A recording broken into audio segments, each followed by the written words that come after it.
What if the best resilience lessons for your teen aren't coming from you, they're coming from their sports heroes?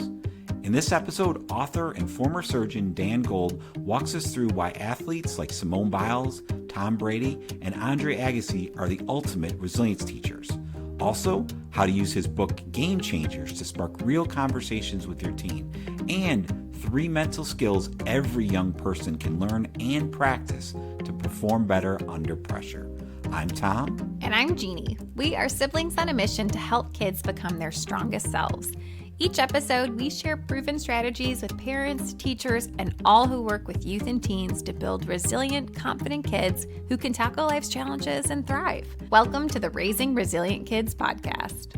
Jeannie, so you know the Mind of a Champion program that you kind of helped me with. One of the things that I always do with the kids that go through it with me is I always have them go back and learn about their heroes and learn the stories behind their heroes and learn the resilience that they had to build up and learn about their failures and everything like that. Yeah. And it's a really good lesson that they always take home from that class. Mm-hmm.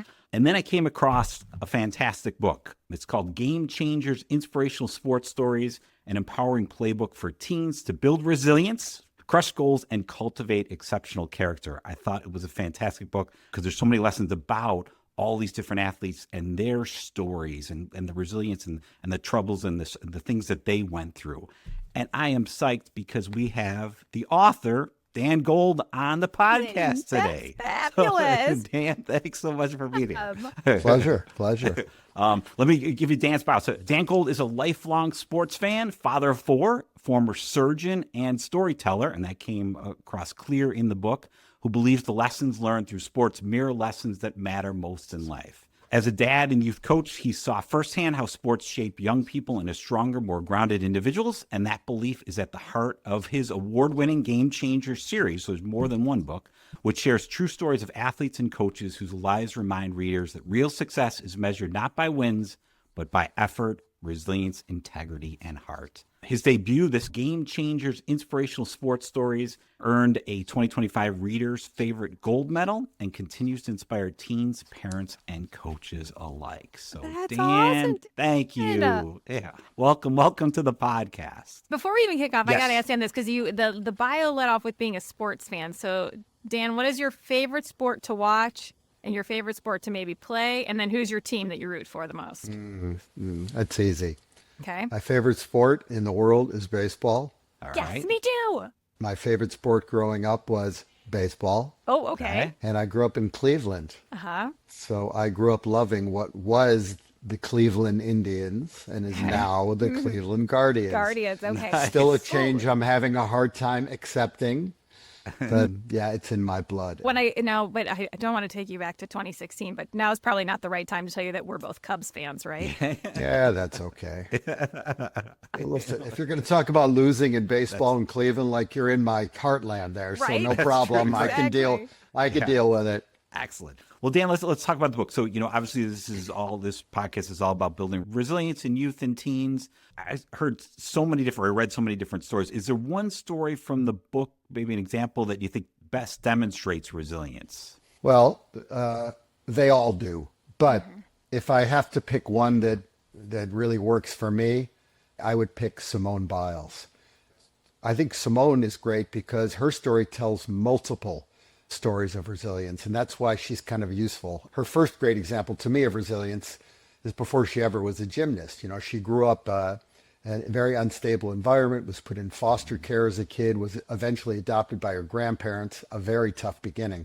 Yeah. But rather than being defined by that very tough beginning, that's what she used as sort of her springboard to decide to become a gymnast. A second great example that she provides of resilience that's a bit more difficult to subject, but still important, is she was one of the survivors of Larry Nassar, the USA gymnastics doctor who abused hundreds of young athletes over the decades. And she did not have to speak up about that. And she chose to speak about it publicly, fiercely, without apology, because she knew that younger gymnasts needed somebody like her to stand up and sort of lead the way. Sure. And then moreover, with Simone, there's the story of Tokyo, where many of us will remember she withdrew from the finals in the biggest competition of her life for personal mental health reasons. And a lot of people called her a quitter. She held her ground. She had displayed remarkable composure. She went on to cheer her teammates from the sidelines. And there were like 3 rough years of public judgment. And then she comes back from that in Paris, next Olympics, delivers some of the most remarkable, breathtaking gymnastics anyone had ever seen, and got 4 medals. I think for parents, coaches, your audience, this person didn't demonstrate resilience once. She demonstrated kind of over and over and in completely different ways. And that is such a robust picture of what resilience can look like all in one person. Was there a certain moment or experience that you had that made you realize, all right, I need to write this book that, teaches kids these lessons within the lens of sports? The book grew organically. This was not the result of some master plan. I grew up in the Midwest, and I played football, I wrestled and played baseball, and I wasn't a star. I was a good athlete. I wasn't a superb one, but I was a solid, hardworking kid. I loved playing, and I loved competing. I was normal, but I realized that sports taught me lessons that kept popping up later in life: how to handle pressure, how to fall, how to fail and show up anyway, how to be a good member of a team, how to be part of something bigger than myself. And I'm a doctor or surgeon. As I went through medical school, surgery residency, years in the operating room, all pretty challenging stuff. I kept tracing my personal ability to perform under pressure directly back to what I had learned as a kid on the field, in the wrestling rooms. And it wasn't an accident. I realized that though I thought I was just having fun, this was training for real life by failing, succeeding, learning to be a team member. And then when I became a dad and I got to watch it all over again through a completely different set of eyes, I started jotting some stuff down, some notes really about what I was seeing and what seemed to be working, what I was noticing, and what the sports experience were teaching my kids about life. So it started as something personal, and I sort of planned on these being sort of, love notes for my kids. And then I realized soon that, this stuff it's not just working for my kids. This applies to every kid. One of the things that I really liked about your book was the structure of it. You've got, after each of the chapters, you've got the reflection section, then you've got the action plan. So if one of our audience members, a parent, a coach, they get this book for their teen, what advice would you give the teen on how to get the most out of the book? Yeah, well, as you said, that I put a little bit of thought into it. I was trying to think, what do I want to do here? And number two thing, one, I want to entertain. This has got to be fun. And number two, I do not want to lecture, because nobody wants to lecture, especially teens. Right? That, especially teens. So the chapters are aligned by sort of the concepts, like the chapters are on resilience, mental toughness, leadership, humility. And then within each chapter, I picked 6 athletes, and I picked them pretty carefully so they represent a diverse spectrum of sports and sex and geography and time. Everybody can find something they can relate to. And then I paired the athletes. So there's kind of 3 pairs. And this sounds complicated, but it's not. But the reason I paired them is so the reader, the teens, the parents, can see the same life lesson playing out in completely different contexts. So resilience looks one way in Simone Biles' story, and it'll show up in a completely different way in Tom Brady's story. And the pairing is intentional, because I think when a teenager sees the same lesson lived out in completely different contexts, completely different sports, it stops feeling like a coincidence. It feels more like, hey, this is a principle that's worth paying attention to, because I'm seeing the same stuff in these people that sort of look like they have nothing to do with each other. And I think that's kind of the fun of it, that the stories do the hard work here. So my first piece of advice is I would read the stories. I would read them in the pairs, just let them sink in. There's no lecture here. And then there's some reflective questions, that's kind of draw the stories together. Hey, what are we seeing here? What are we learning here? And that's kind of a fun springboard point for, let's say, the parents and the teens. So the parent doesn't have to sit down and say, Johnny, here's what you're doing, and here's why it's really irritating. Johnny's not going to want to hear that. But if they read these stories together, and then dad or mom says, what'd you think about that? Like, here's what I thought. Here's what I kind of got out of it. Or what did you get out of it? Yeah. And I think there'll be this kind of common language, I hope, that will be, and this is what I'm hearing back, it will be easier for parents and kids to get into it. And now a word from our sponsors. Is your young athlete struggling with nerves, lack of confidence, or getting stuck in their head during competition? Mind of a Champion solves this.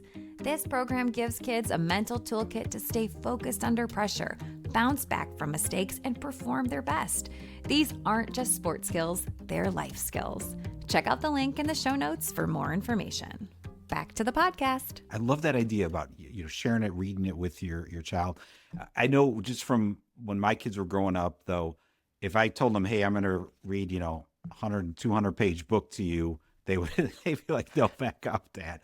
What if I always found it best if I could just give them a little taste, like a little teaser to kind of, hey, this is what the book's all about, to kind of capture their attention. Is there one story from the book that you'd suggest the parent kind of start with, and why would you choose that story? I would say maybe Andre Agassi's story. And it's a great one for parents and coaches, because I think that story speaks directly to something parents and coaches are sort of dealing with every day. Andre Agassi grew up in Las Vegas. His father was obsessed with tennis, and he was obsessed with the idea of making his kid a tennis champ. And he built a ball machine himself called the Dragon, and he essentially forced Andre to hit thousands of balls every day. He never asked Andre whether he loved playing tennis or not. And in fact, Andre didn't love playing tennis. Yeah. And he resented it deeply. And when he won Wimbledon, he describes in his book, Open, that he felt completely empty standing there holding the trophy. A remarkable and very honest thing for a young kid to admit. And he sort of internally collapsed. His ranking tanked. His personal life fell apart. He hit rock bottom. He admits becoming a drug addict. And this turnaround, as he describes, his personal turnaround, as he describes in his book, came when he came to this realization: I've got to stop playing tennis for my dad, and I've got to see if I have joy in it myself. Sure. And his new coach, Brad Gilbert, and his new wife, Steffi Graf, helped him discover the joy that he might or might not have for tennis on his own. And then he came back, an unbelievable comeback story. Yeah. Won the career Grand Slam, ended up being number one when he retired at age 33. The lesson for teenagers is powerful and simple. You have to find your own reason to do anything in life.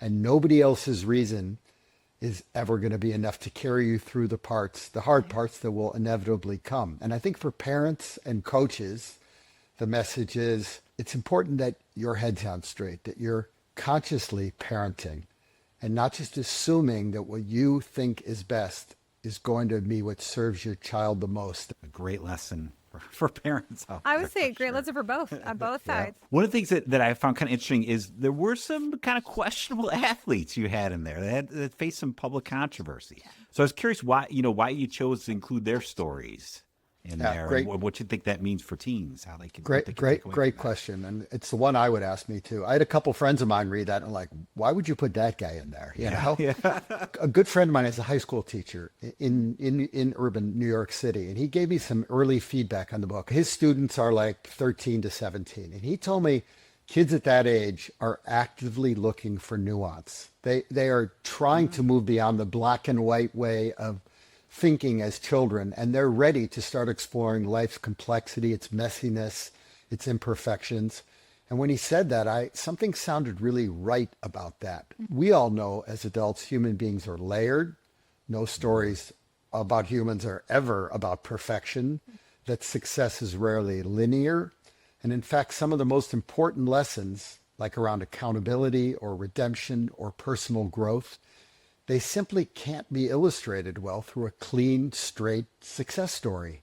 Yeah. That you need the complicated ones to dig in on some of the more nuanced stuff. I think teens are ready for these conversations, and I think in many ways they're hungry for these kind of conversations. So I'm actually very proud of the more complicated parts of the book, because I think we need to take teens as people seriously and have those conversations if they're ready for them. One of the things that we talk about a lot in this is, the mental training components of, athletes or musicians or just, people in general.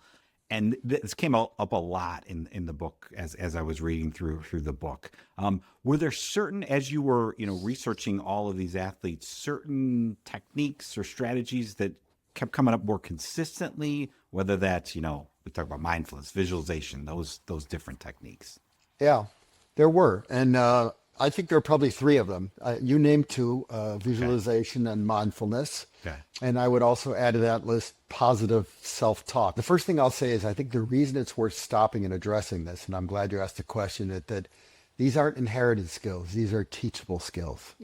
Visualization. I mean, Michael Jordan famously rehearsed every critical moment in his mind before it happened. Big shots, crucial plays.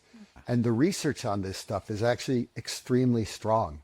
That the brain processes a vividly imagined experience in a remarkably similar way to the real experience. Meaning you can actually rehearse confidence, mindfulness, learning to stay present, to stay in the moment, rather than getting pulled into anxiety, worried about outcomes, or being focused on poor past performances. And the ability to stay in the moment, especially under pressure, is probably, I would say, the single most valuable mental skill a young athlete can develop. Yeah. And that ability to stay focused on the moment transfers to taking a test, to public speaking, to a job interview, to everything. And then positive self-talk I mentioned. Athletes in the book, Novak Djokovic, Allison Felix, they both spoke extensively about this internal dialogue that they deliberately cultivated, essentially coaching themselves through tough moments rather than catastrophizing. Yeah. And what we say to ourselves under pressure matters enormously. And the good news for parents and coaches, all of these skills can be introduced, they can be practiced, and they can be developed. They're not innate. It's not a matter, do you have it or not? It's like a muscle. You can exercise it and get better at it. On the other side, failure. So we talked a little bit about this, but let's face it, failure is inevitable. We got to get that through to our kids, and there's nothing wrong with it at all. If you want to become the best that you can become, you got to get used to failure. Is there maybe a story from the book you'd recommend? There's lots of them. And there's lots of failure. Success is almost always on the other side of failure when you look at human stories, almost always. I think a really good one and a relatable one for a lot of kids today is Tom Brady. Tom Brady is a kid who was passed over. Think about this. He was passed over by every single NFL team in the draft. Not once, not twice, 198 times before he got picked, right?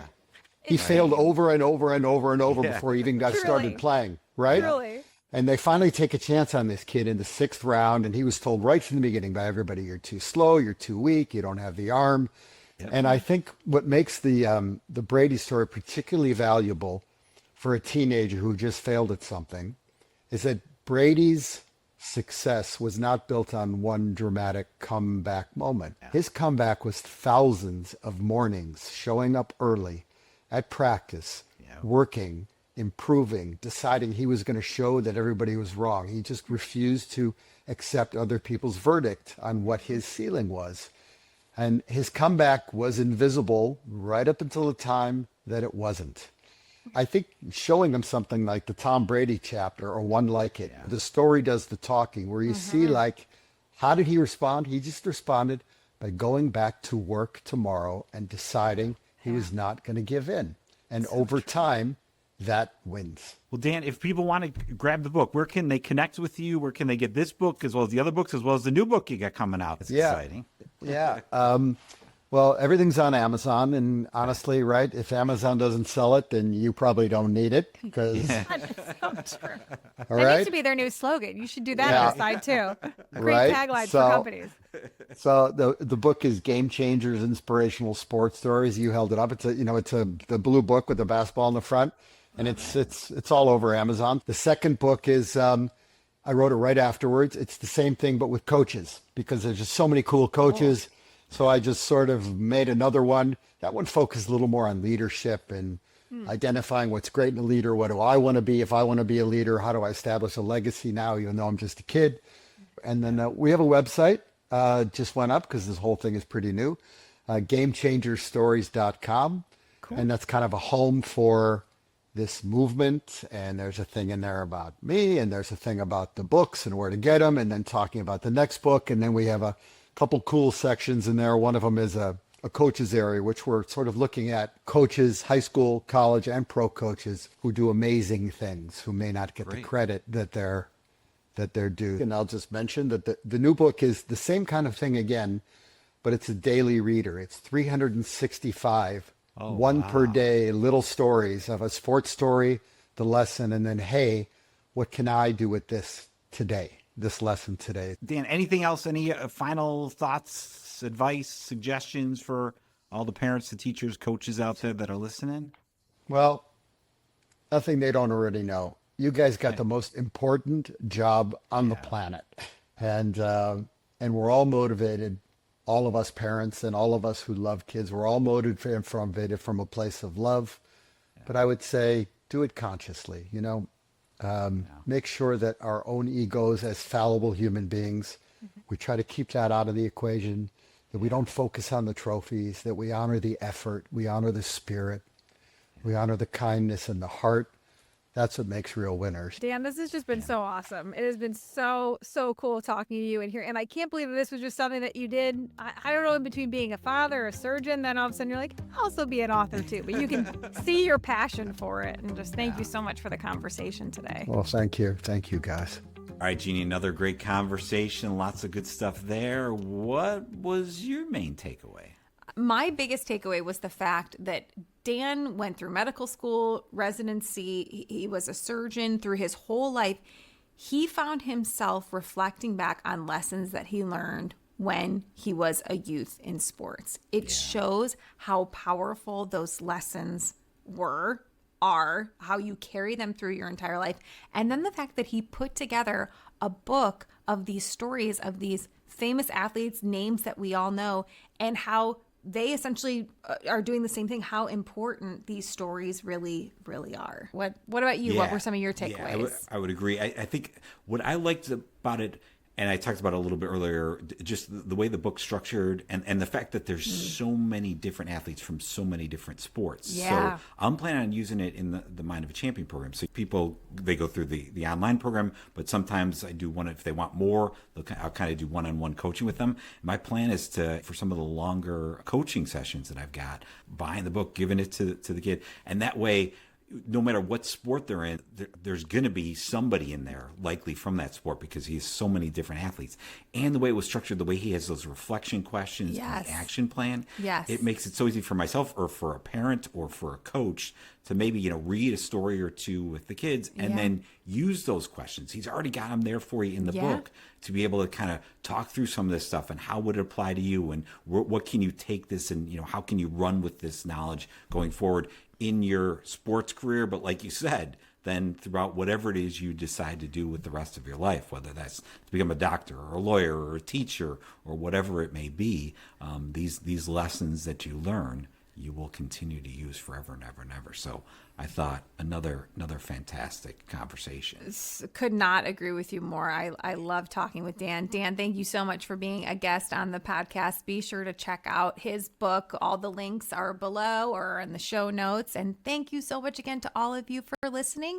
We will see you next month. The Raising Resilient Kids podcast is sponsored by Happy You're Here, educational, safe, and joyful videos for kids. Through music, visuals, and sound, your baby, toddler, and preschooler will learn about letters, numbers, and so much more. Happy You're Here is quality screen time that both kiddos and their adults can feel good about. Head to www.youtube.com/@SoHappyYouAreHere to check it out or click on the link in the show notes. The Raising Resilient Kids podcast is also sponsored by the Resilient Youth Program. If you're a parent, teacher, or school administrator who wants to incorporate a proven resiliency building program into your school's curriculum, then the Resilient Youth Teach the Teacher program is exactly what you need. This curriculum brings coping skills and life management tools into the school environment to help students better manage daily stress and positively impact their academic performance, mental health, and well-being. For more information, visit the Resilient Youth Teach the Teacher website in the show notes or at www.smarthwp.com/RY4teachers. That's www.smarthwp.com/RY4teachers. The Raising Resilient Kids podcast is produced, hosted, and edited by brother and sister team Tom and Jeannie Klishevitz. Do you have a question you would like answered by one of our expert guests? If so, visit www.smarthwp.com/Raising Resilient Kids podcast. Thanks for listening.